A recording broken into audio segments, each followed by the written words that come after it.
finalo yàlla diggante Mame Ndour Ramba Ciss ak Babou Ngane Soxso ici à Niadiaye Wolof ce 14 décembre 2022 ndeysaan l'histoire retiendra cette belle finale diggante ñaari champion yi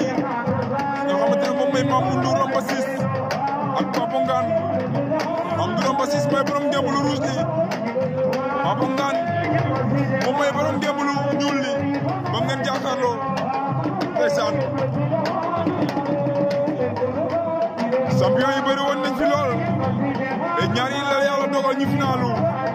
espoir rek a mën lii ndeysaan Cheikh Diop Popele Loum ndeysaan il est 3h26 du matin waaw ak ma pele ki nana mbayang lum tana coxana nuun meke a Niadiaye Wolof ndeysaan Mame Ndour adama Babou Ngane a jaf Babou Ngane a dada hey Mame Ndour a wegan Mame Ndour a wega Babou Ngane Soxso Mame Ndour hey Mame Ndour ma Babou Ngane Soxso ana xamul doon in neke Mame Ndour a janga njom na to Babou Ngane Soxso